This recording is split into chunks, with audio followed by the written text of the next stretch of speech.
Alhamdulillah, alhamdulillah, alhamdulillah, wa subhanallah, walhamdulillah, wa la ilaha illallah, wallahu akbar, wa la hawla wa la quwwata illa billah al-ali al-azim. Ô ceux qui avaient goûté à la douceur de la foi, ô ceux qui ont été à l'écoute de leur Seigneur, développez votre mise en perspective, développez votre mise à disposition, développez votre mise en réception. اتقوا الله اتقوا الله اتقوا الله يا أرحم الراحمين يا ذا الجلال والإكرام وإنا لجاعلون ما عليها صعيدا جرزا ربي اشرح لي صدري ويسر لي أمري واحلل عقدة من لساني يفقهوا قولي مرحبا, bienvenue à tous à ce jour de grand rassemblement où on veut explorer petit à petit ce que la Sourate Al-Kahf a nous dévoilé, Inch'Allah. Et effectivement, nous voyons que dans une perspective générale de Sourate Al-Kahf, nous nous retrouvons réellement dans la deuxième histoire que nous avons pu développer de la Sourate, vraiment dans cette idée du socialisme coranique, du socialisme écologique coranique, où vraiment on voit cette histoire qui symbolise réellement que ce que c'est réellement la destruction du tissu social et la destruction de la terre par la même occasion.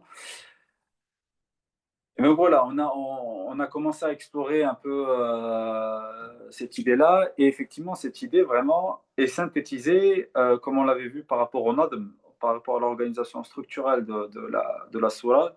Donc, Inna ja'alna ma'al al-ardi zinatan laha linabluwahum ayyuhum ahsanu amala. Donc, on avait vu par rapport au verbe ja'alna, et ben, on a vu par rapport au terme zina. Et ensuite, donc ça, voilà, les vidéos sont encore là pour ceux qui veulent aller explorer. Et on avait vu également le terme Saïd, Saïd qui revenait, d'accord? Donc qui est cité dans les 10 premières ayats et qui revient particulièrement dans cette histoire-là. D'accord? Donc ça, c'est ce qu'aujourd'hui on va essayer d'explorer tous ensemble. Donc Dieu nous dit Inna ja'iluna ma'alayha sa'idan juruza. Bon, je ne sais pas à quel point je vais développer le fait que en fait, le terme Ja'iluna, c'est un nom d'agent, mais en tout cas, aujourd'hui, peut-être que je vais le faire la semaine prochaine, mais aujourd'hui, je veux vraiment qu'on se concentre sur le terme Saïd. D'accord? Parce que c'est vraiment le terme, du coup, qui revient après, donc, qui dit Saïdan Zalaqa dans l'histoire. D'accord? Donc, je cherche juste la référence pour vous le donner, pour ceux qui voudraient suivre, peut-être sur une traduction. Je ne sais pas si vous êtes en disposition pour suivre la traduction, mais Saïd Anzalaqa, qui est tac, tac, tac, tac, tac, la aya 40, subhanallah, effectivement, la aya 40. Donc, on avait expliqué, en fait, par rapport au contexte de l'histoire, qu'effectivement, c'était l'histoire d'un homme, d'un exploitant agricole avec le paysan, d'accord, qui travaillait pour lui. Et vraiment, d'après ce que suggèrent pardon, les termes, c'est vraiment, bah, du coup, le paysan qui demande son salaire, d'accord, auprès de l'exploitant et commence à s'engager vraiment une discussion où finalement l'exploitant agricole en fait veut prendre le dessus en disant ben non, ben c'est moi le chef et toi tu te la fermes. D'accord, c'est moi qui ai raison parce que c'est moi le chef. D'accord, donc on avait parlé de ça. Euh, et finalement, ben, le paysan, vraiment dans une profonde tristesse, ben, va s'émanciper. Et du coup, avec son savoir-faire, finalement, il lui dit ben, moi, j'ai espoir en fait qu'avec mon savoir-faire, réellement, je vais pouvoir vraiment bénéficier de quelque chose qui vient de la part de mon Seigneur. Donc vraiment, on a cette théologie de libération qu'elle a prise en main de son destin, en fait. D'accord. Effectivement, le capitalisme, il est là, il veut nous écraser, mais, euh, mais ce n'est pas une fatalité. D'accord. Et c'est ce que nous montre réellement l'exemple de ce paysan-là. Et il lui dit attention, en fait. Il lui dit attention, parce que tout ce que tu vois aujourd'hui, voilà, comme fruits, etc., ça peut devenir un Saïd Zalaqa. D'accord. Et donc, si vous voulez, voilà, je vais essayer de simplifier. En fait, le Saïd, c'est un des noms de la terre, c'est un des noms de la terre, mais en tant que pente, en fait, d'accord. Par exemple, Dieu, par exemple, dans Surat Nisa, il nous dit Tayyamamu Saïdan Tayyiba. D'accord. Donc, prenez en fait comment j'ai appelé ça, le Saïd, vraiment un amas, voilà, un amas de terre, d'accord. Donc prenez un amas de terre, d'accord, pour faire le tayammum, par exemple, d'accord. Donc c'est ça, c'est l'idée que la terre, en fait, elle est, il y a des pentes sous forme d'amas, d'accord. Donc il lui dit en fait, bah, tout ça va s'amasser, d'accord? Donc peut s'amasser, a le potentiel vraiment, d'accord? Effectivement, une terre qui s'amasse, bah, devient vraiment une terre justement zalaq, où ça devient une terre boueuse, où on a de la vraiment ça devient comme une terre argileuse en fait. Voilà, pour ceux qui connaissent un peu la terre argileuse, lorsqu'il pleut par exemple et vous travaillez sur une terre argileuse, bah, ça colle vraiment partout et vous pouvez même faire de la pâte à modeler avec la terre qui et vraiment, enfin, vous n'arrêtez pas de glisser, d'accord?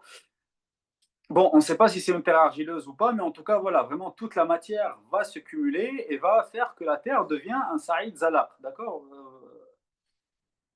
Mais qu'est-ce que, du coup, derrière, on avait vu l'exploitant, il fait? L'exploitant commence à se mettre au travail, d'accord? Il commence à remuer la terre, d'accord? Donc, cette idée vraiment de brassage, c'est ce qu'on nous dit, par exemple, de faire dans le compost, de brasser la terre pour pouvoir aérer, d'accord? Donc, il crée un espace en lui vraiment d'aération. Tout ça, vraiment, c'est en miroir, en fait, d'accord? Il crée cet espace d'aération. Là, je vais un peu vite parce qu'on a vu tout ça, mais j'aimerais arriver à la conclusion, Inch'Allah.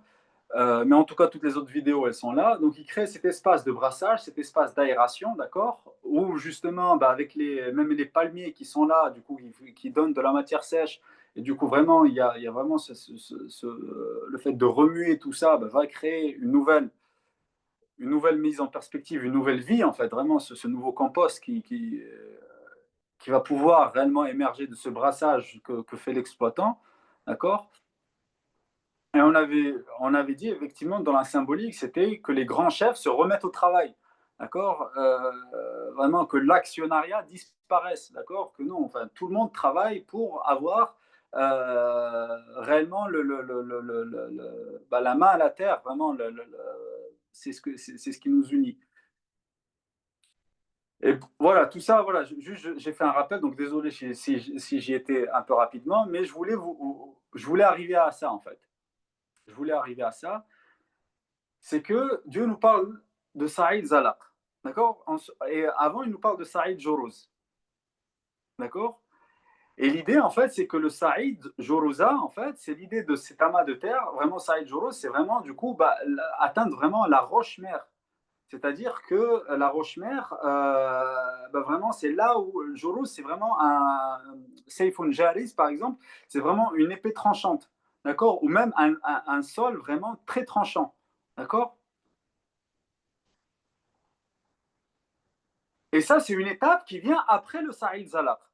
D'accord? Le Saïd Zalaq, lorsque effectivement on voit qu'il y a toutes les récoltes qui disparaissent, mais du coup qu'on rattrape le coup, d'accord, avec vraiment ce que fait l'exploitant, il rattrape le coup et il commence à se remettre au travail, commence à trouver cet espace en lui, à vraiment bah, rebrasser la terre. Mais si c'est pas fait, d'accord, qu'est-ce qui se passe? Ça devient un Saïd Jorouz. Et là, on atteint la roche-mère. Et là, plus de vie possible, en fait.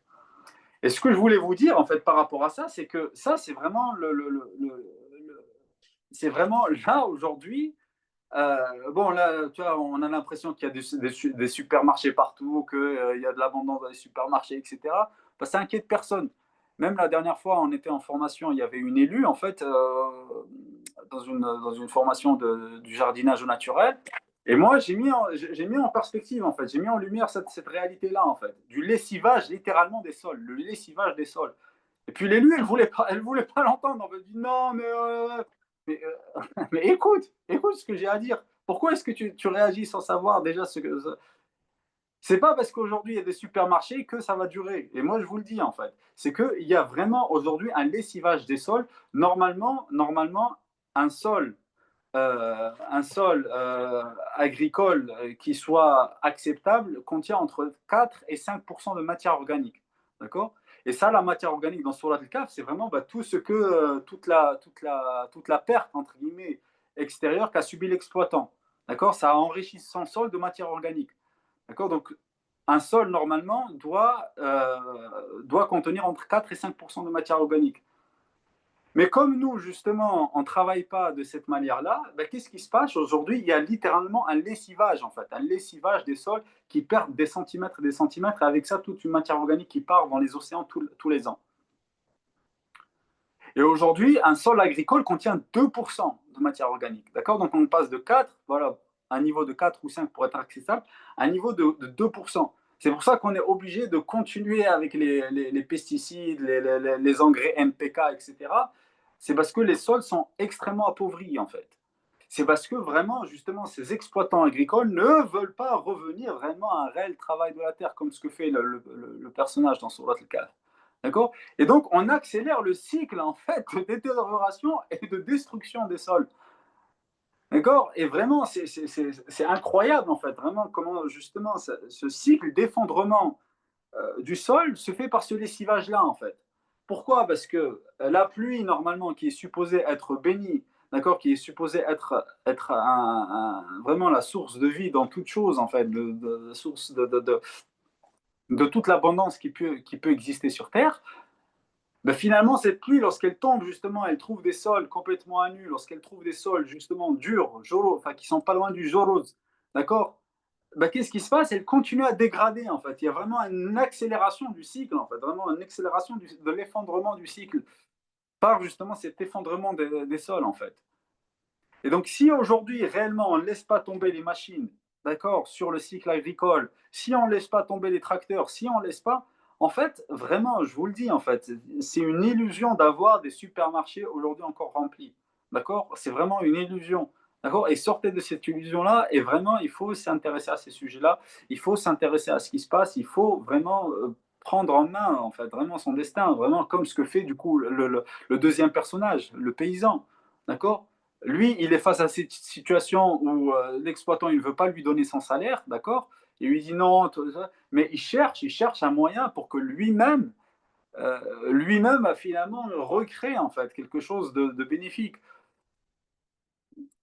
Comme ce que disait notamment Bill Mollison, on l'appelle fondateur de la permaculture, mais le terme est faux en fait. La permaculture est ce qui a toujours existé. D'accord, mais en tout cas, voilà, celui qui a posé le cadre, on va dire, de la permaculture, Bill Mollison, avec David Green, ben, il disait si justement une institution ne répond pas aux besoins de vie, ben, allez recréer une nouvelle institution. Et donc c'est ça, c'est ça. Et machallah, bon, il y a la sœur Safia qui s'est connectée avec nous aujourd'hui, alhamdoulilah. En tout cas, voilà, il y a une formation qu'elle va lancer qui s'appelle la main verte, avec voilà, plusieurs intervenants sur beaucoup vraiment de sujets extrêmement intéressants. Et voilà, il y aura aussi un sujet du quête de la sagesse, du quête vraiment du sens et du quête du sens du vivant et la sagesse du vivant. D'accord que voilà, elle m'a invité pour pouvoir y participer, alhamdoulilah, en tant qu'intervenant. Mais en tout cas, voilà, c'est vraiment important. Pourquoi? Parce que Surat al-Kahf, justement, qui est cette sourate, entre guillemets, de la fin du cycle, en fait, euh, je l'ai déjà partagé, je pense, dans une autre vidéo, mais je vous le redonne. Comment s'alignent en fait les quatre histoires de Surat al-Kahf? Vraiment, il y a d'abord avec les jeunes de la caverne une disparition de la sainteté, d'accord? Une disparition de la sainteté, de la conscience sociale, d'accord? Bah, qui aura pour conséquence justement une exploitation de l'homme et une exploitation des ressources, d'accord? Donc ça, c'est la deuxième histoire. Et puis, bah, il y aura des malheurs qui vont arriver de toutes parts. Là, on est à la troisième histoire avec Moussa et Khadad, donc des malheurs qui arrivent dans tout part. Et puis les gens bah, se questionnent, bah, qu'est-ce qui ne va pas, pourquoi ces malheurs arrivent, etc., etc. Donc là, on est vraiment dans le questionnement de Moussa salam avec son fatah. Et lorsqu'on laisse en fait la sainteté revenir avec l'enseignement du Khidr, lorsqu'on laisse justement l'enseignement du Khidr, et là je ne sais pas si ça a été fait exprès ou pas, mais en tout cas la main verte en tout cas et a cette connotation-là. Donc lorsqu'on laisse l'enseignement du Khidr revenir, bah, là on a le Dhul Qarnayn qui revient. D'accord? Mais en tout cas, là, on en est là aujourd'hui, voilà, à subir en fait vraiment toutes les calamités qui arrivent dans le monde. Et puis finalement, bah, bon, il y en a qui choisissent de la fatalité et puis le fatalisme, mais il y en a qui choisissent d'être vraiment comme le deuxième personnage et d'aller vraiment de la deuxième histoire et aller réellement s'émanciper et aller réellement trouver et notamment, bon, il est là, il me regardait depuis tout à l'heure, donc du coup, voilà, notamment, voilà, vraiment une grande source d'inspiration, rahimahullah, Pierre Rabhi, voilà, qui a justement en Ardèche, acheté vraiment un terrain qui était Saïd Jorouz. Vraiment, il a acheté de la roche. D'accord? D'ailleurs, personne ne voulait le soutenir au départ parce qu'il lui disait: «Mais tu es complètement barjot, pourquoi est-ce que tu achètes de la roche?» D'accord? Il achète un Saïd Jorouz, mais il arrive à en faire vraiment une Jannatul Khuld.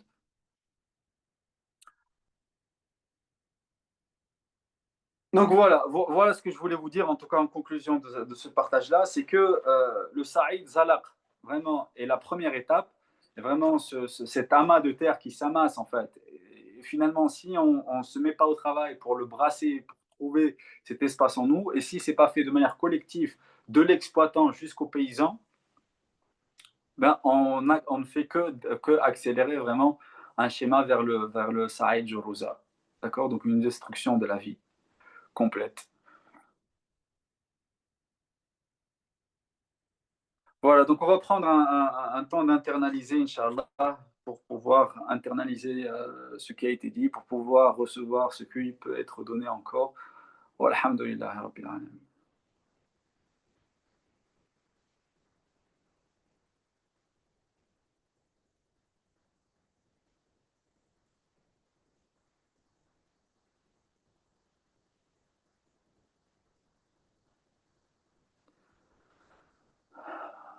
Alhamdulillah.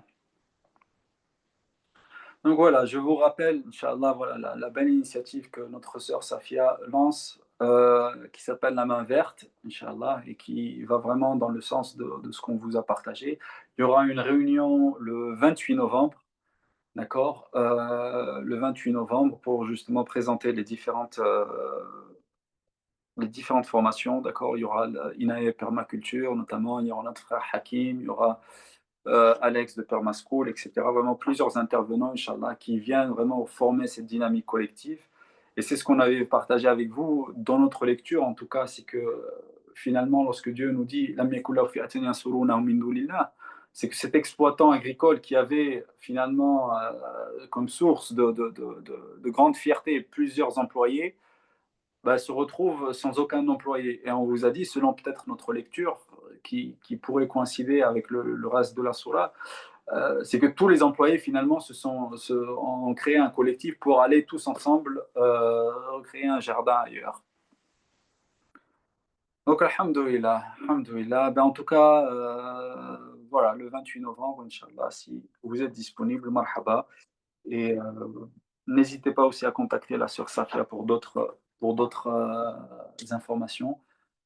Ouais, alhamdoulilah, rabbil alamin. Barakallahu fikoum. Je crois qu'il y a quelqu'un qui avait laissé un commentaire ou une question.